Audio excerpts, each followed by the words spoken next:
আজকের ভিডিওটা একটু আলাদা, আশা করি তোমাদের খুব ভালো লাগবে। কিছু দরকারি কাজ থাকার কারণে আমি ছিলাম বাপের বাড়িতে। তারপরের দিন ঘুম থেকে উঠে দেখি এত সুন্দর একটা ভিউ, ভাবলাম ভিডিওটা করেই রাখি। যেখান থেকে ছোট থেকে বড় হয়েছি, যেসব সিনারি দেখে আমি সেগুলো না এখন খুব মিস করি। আর এইদিকে দেখো আমাদের কাকিদের গাছের কি অবস্থা, পুরো কাঁঠাল পুরো ভরে গেছে, পুরো গাছের নিচ থেকে ওপর পর্যন্ত। আমি এইগুলো দেখেই না ছোট থেকে বড় হয়েছি। সত্যি বলতে মধ্যবিত্ত ফ্যামিলি থেকে বড় হয়েছি, তাই এই সবগুলো না খুব মিস করি, খুব মনে পড়ে যায়। সেই ছোটবেলার স্মৃতিগুলো জড়িয়ে আছে এই সব গাছপালা নিয়েই।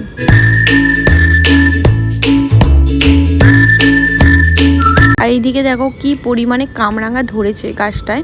এটা মিষ্টি কি টক আমি জানি না, মানে এগুলো ছোট ছোট তো, মানে খেয়ে একটুখানি দেখেছিলাম কষ্টা মতো, মানে যেহেতু একদম কচি তার জন্য।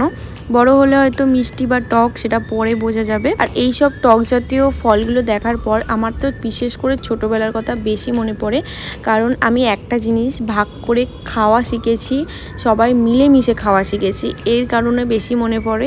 এখন খুব মিস করি সবাইকে, কারণ এই মিলেমিশে খাওয়ার মজাটা আমি এখন আর পাই না। আর এই সব জিনিস যখন একসাথে ভাগ করে খেতাম, তখন ভাগটা হয়তো সবার অল্প অল্প থাকতো, কিন্তু সবাই মিলে খাওয়ার মজাটা একটু আলাদা থাকতো। আর এইসব ভাগ করে খাওয়ার মজা নিয়েই আমি বড় হয়েছি। এইসব মজা আর কখনোই ফিরে আসবে না, তাই বাপির সাথে এই ছোট ছোট মজাগুলো কাটাই।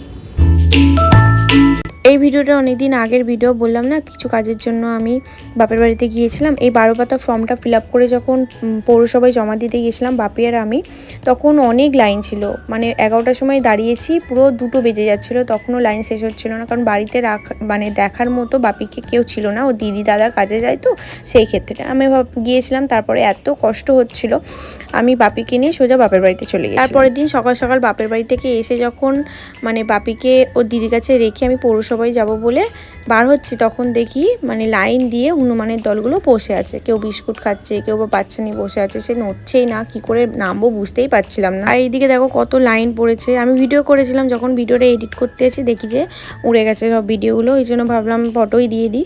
চলো আজকের মতো টাটা। আর তারপরে তো অনলাইনে ফিল আপ করে নিয়েছি।